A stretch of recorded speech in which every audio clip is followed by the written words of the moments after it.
Good morning, children. All of you, welcome to your political science class. Children, today we are going to study one very important topic of the chapter which we are studying just now. You all know the chapter which we are studying is federalism. So, today, children, we will see decentralization. So, what is decentralization?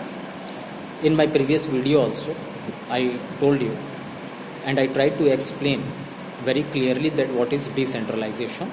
So today in this video also, once more we will see that what is decentralization. So children, you know that in our country, three levels of governments are there.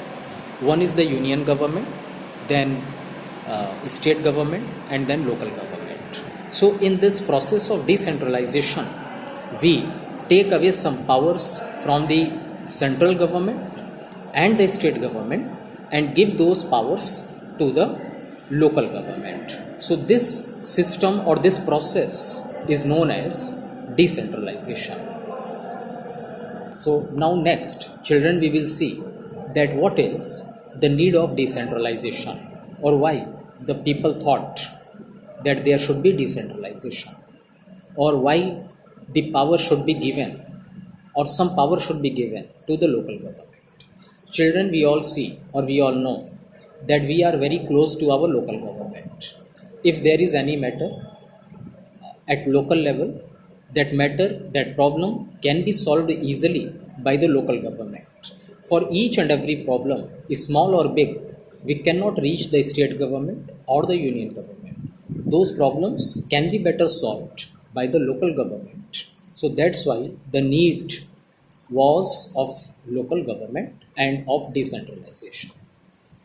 Okay, like suppose there is water logging in your area, so you directly cannot contact the prime minister or the chief minister.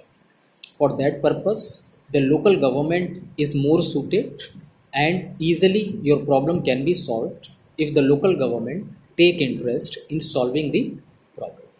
Now next thing, children, what we are going to see, that is steps towards decentralization.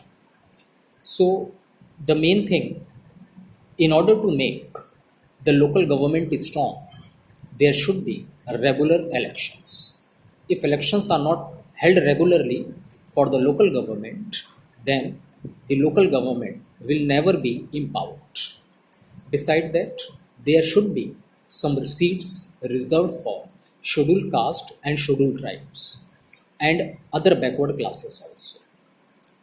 Third thing, what we can do in order to make the local government more powerful, we should reserve some seats for women also. We should reserve some seats for women also because women, they are the backbone of the society. So at least as far as local government is concerned, we should give seats to women also.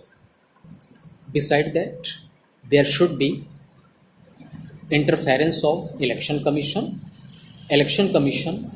state election commission, state election commission should take the full responsibility for the conduct of the elections for the local government, and state government time to time should share some part of their revenue with the local government so that the problems at the local level can be solved easily and in a better way.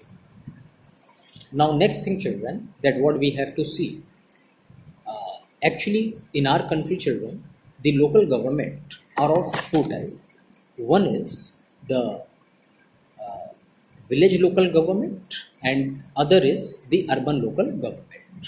So village local government and urban local government, children, they have different parts, different role to play.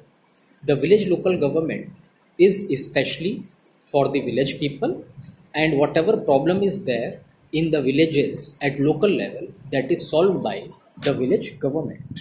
Beside that, children, we have urban local government for the cities. Whatever problems are there in the urban areas at local level, those problems are solved by the government in the urban areas at local level or urban local government. Thank you, children. Tomorrow we will see in detail that what is the working of village local government and what is the working of urban local government, how the village local government is formed, and how the urban local government is formed, we will see tomorrow in my next video. Thank you.